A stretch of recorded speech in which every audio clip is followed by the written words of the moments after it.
When you hear the word hospice, what comes to mind? Death? Fear? Maybe even giving up? The Amato family in Jacksonville Beach says just the opposite, that hospice allowed them to say goodbye to their 11-year-old daughter with peace. Her final days filled with laughter. They're sharing their story in hopes of helping other parents facing this heartbreak and to thank the team that does what so many of us could not. Laughter fills the Amato family's kitchen. And all of a sudden, she is running around like a mad woman. Friends catching up on missed time. It was like somebody was playing with her. You'd never know the common thread binding these four together. I think Kate paid her a visit and was playing with her because it was really neat. Is the death of a child, 11-year-old Kate. There she is. Thanks for the visit. I guess this means you're okay. Where do you begin? He used to be whack, but I made him all that. Well, shouldn't you think of my last name? Kate is a very special soul. She's the child everyone wishes for. Lisa Amato beams as she remembers her little girl. The smile fades as she and husband Jeff go back to July 2014. They were on vacation in Connecticut when Kate's shoulder started to hurt. When she was running at one point in the afternoon, she was just letting it kind of dangle. A doctor there suggested they return home immediately, and days later, Kate was diagnosed with stage 4 alveolar rhabdomyosarcoma, cancer in her shoulder, her foot, her lungs. You can't breathe. You literally can't breathe. And I felt myself my knees buckled, and I kind of fell back.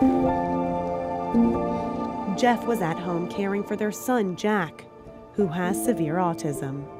I was sitting against a wall on the floor,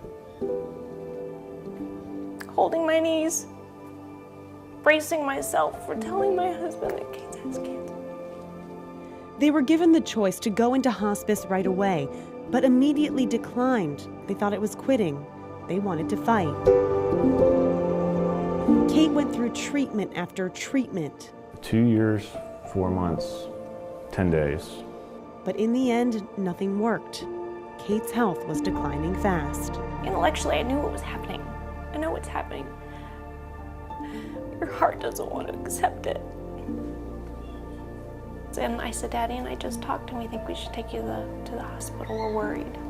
She started crying and begging and pleading. No, Mommy. Don't take me back. I'm done. Don't take me back.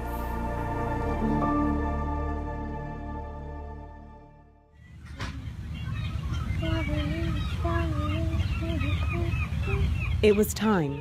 The Amatos called community peds care hospice. It was like someone turning on a light in a dark room.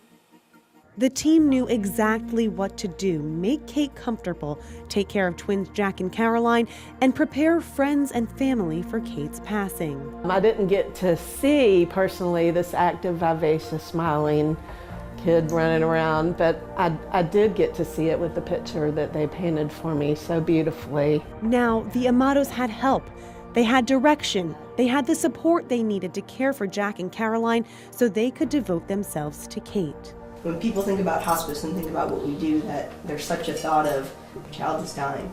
But for us, that's so not the mindset when you walk into this house. It's how can I bring laughter? How can I bring peace? How can I take any fear away? The night after Kate said she didn't want to go back to the hospital, she was surrounded by her girlfriends, giggling, gossiping.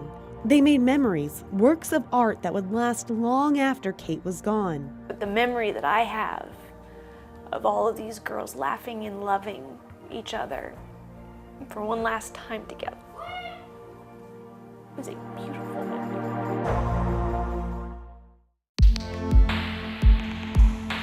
Just 2 days later, Kate passed away as Lisa and Jeff cheered her on to heaven.